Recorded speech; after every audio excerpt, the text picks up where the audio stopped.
కాలుష్య వ్యర్థాలు వదిలి చెరువును గ్రామాన్ని కాలుష్యం చేస్తున్న హెటెరో డ్రగ్స్ పరిశ్రమపై చర్యలు తీసుకోవాలని తోమాడు గ్రామంలో ర్యాలీ నిర్వహించారు. సంగారెడ్డి జిల్లా గుమ్మడిదల మండలం తోమాడు గ్రామంలో ఉన్న నల్లకుంట చెరువులో పరిశ్రమలోని కాలుష్య వ్యర్థాలు వదిలి చెరువు నీటిని, భూగర్భ జలాలను, పర్యావరణాన్ని కాలుష్యం చేస్తున్న హెటెరో డ్రగ్స్ పరిశ్రమపై చర్యలు తీసుకోవాలని దోమాడు గ్రామం కాలుష్య వ్యతిరేక పోరాట కమిటీ ఆధ్వర్యంలో గ్రామంలోని ప్రధాన వీధుల్లో జాతీయ రహదారిపై కాలుష్యానికి వ్యతిరేకంగా ప్రజలు ప్లకార్డులు పట్టుకుని ర్యాలీ చేపట్టారు.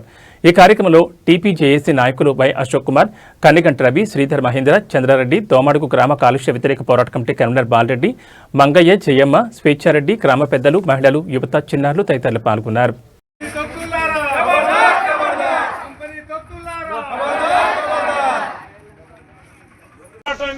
మద్దతుగా మేము సంగారెడ్డి నుంచి రావడం జరిగింది. గతంలో కూడా 2 సార్లు సార్ ఆహ్వానించడం జరిగింది. కానీ మాకు అనివార్య కారణం వల్ల మాకు వేరే సమభావం లేకపోవడం మరి ఈరోజు రాలేకపోయినాం. ఈరోజు మరి ఈ హెటెరో డ్రగ్స్ పరిశ్రమ పూర్తిగా కాలుష్య నియంత్రణ చట్టాలు కానీ, వాల్టా చట్టాన్ని కానీ ఉల్లంఘించి గ్రామంలో కాలుష్యాన్ని వెదజల్లుతూ అటు చెరువును, ఇటు సహజ వనరులను, ప్రకృతిని, మొత్తం పర్యావరణాన్ని హాని కలిగించే విధంగా చర్యలు తీసుకుంటున్నారు.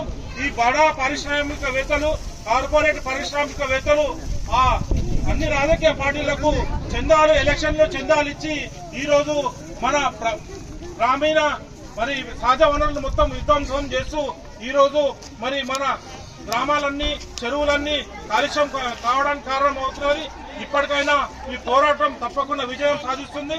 మొన్న పీసీబీ యొక్క నివేదిక ప్రకారం తప్పకుండా హెటెరో డ్రగ్స్ పరిశ్రమపై తగిన చర్యలు తీసుకోవాలి. వాళ్ళు ఎంత పెద్ద రాజ్యసభ మెంబరా, సీఎం బంధువా, సీఎం మిత్రుడా ఎవరనేది కాకుండా తప్పకుండా గ్రామ ప్రజల యొక్క అభిప్రాయానికి ఏ ప్రభుత్వం వ్యతిరేకంగా పోయినా తప్పకుండా మంచి నియంత్రణలే ప్రజా ఉద్యమం కూడా మరి ఈ పతనం అవసరం వచ్చింది. కాబట్టి తప్పకుండా మీ విజయానికి మా మద్దతు ఉంటుంది.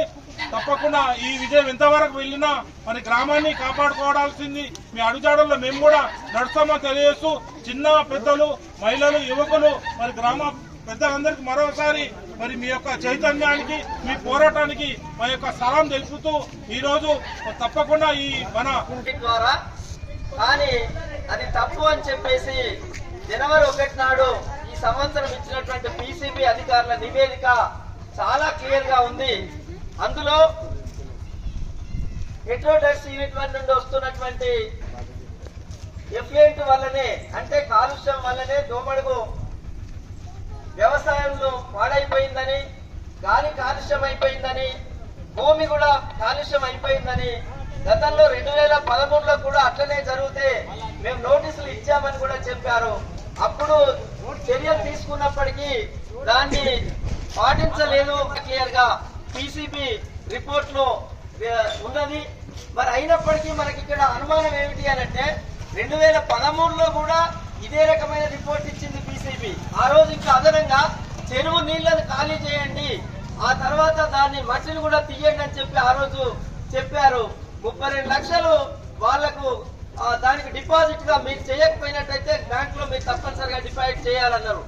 ఇవాళ మరి అలాంటి చర్యలు తీసుకోకుండా ఒట్టి రిపోర్ట్ మాత్రమే పీసీబీ ఇవ్వడం జరిగింది. ఏమిటది? దీనివల్ల కంపెనీ వల్లనే ఈ నీరంతా, చెరువంతా పాడైందని, ఈ పర్యావరణం అంతా కూడా లేదు. ఆ తర్వాత 12 ఏళ్లుగా ఈ ఊరిని కాలుష్యమయం చేసినటువంటి ప్రజల ఆరోగ్య విషయం ఏం చేయాలో చెప్పలేదు పీసీబీ వాళ్ళు. అట్లాగే మరి పశువులను ఏం చేసింది? 12 ఏళ్లుగా చనిపోయినటువంటి పశువులకు నష్టపరిహారం ఇవ్వాలా వద్దా అనేటువంటి విషయం చెప్పలేదు.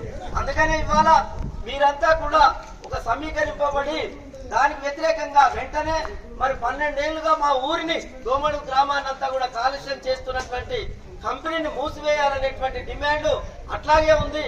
దాంతో పాటుగా మన నల్లకుంట చెరువు యొక్క నీటిని ఎత్తిపోయాలనేటువంటి డిమాండ్ మనం చేస్తా ఉన్నాం.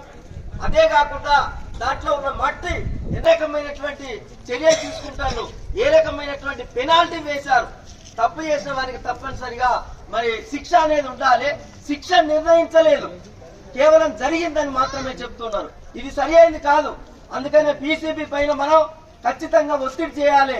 ఈ కంపెనీ మూసేంత వరకు తప్పనిసరిగా ఈ గ్రామంలో ఎన్నికలను బహిష్కరించాల్సి అవసరం ఉంది. అప్పుడే ప్రభుత్వం దిగొస్తుంది. మేము రిపోర్ట్లు ఇవ్వడం కాదు, వాటిని మూసేసేదాకా ప్రజలు ఊరుకోరు అనేటువంటి ఒక సంకేతం పంపించినప్పుడు మాత్రమే ప్రభుత్వం దిగొస్తుంది, ఆ సమస్యకు పరిష్కారం దొరుకుతుందని చెప్పి తెలియజేస్తూ రేపు ఎన్నికల అనౌన్స్మెంట్ అయ్యే లోప చాలా పెద్ద ఎత్తున ఈ గ్రామస్తులందరినీ సమీకరించి పెద్ద ఎత్తున నిరసనలో వ్యక్తం చేయాలి. ఎన్నికల్లో పాల్గొకపోతేనే తప్పనిసరిగా ప్రభుత్వం దిగొస్తుంది. ఇది సరి అయినటువంటి టైం అని చెప్పి గ్రామస్తులకు తెలియజేస్తూ దీన్ని మనం మొదటి విజయాన్ని పొందాం. ఇప్పటిదాకా ఇది నాది కాదని చెప్పిన దాన్ని ప్రభుత్వమే చెప్పింది. ఇది హెట్రోడాక్స్ 1 యూనిట్ వల్లనే ఈ ఊరంతా పాడైందని చెప్పి సర్టిఫికెట్ చేస్తూ మనకు ఇవ్వడం జరిగింది. ఇది గ్రామస్తుల యొక్క పోరాటం యొక్క మొదటి విజయం అని చెప్పి తెలియజేస్తూ తప్పనిసరిగా గ్రామస్తులు విజయం పొందుతారు. ధైర్యంగా నిలబడాలి. ఇదే సమయంలో కొందరు ఈ లంచాలకు మరిగి లంచాలు తీసుకుంటూ మన ఉద్యమాన్ని విడదీయడానికి ప్రయత్నం చేస్తున్నారు. ఎట్టి పరిస్థితులలో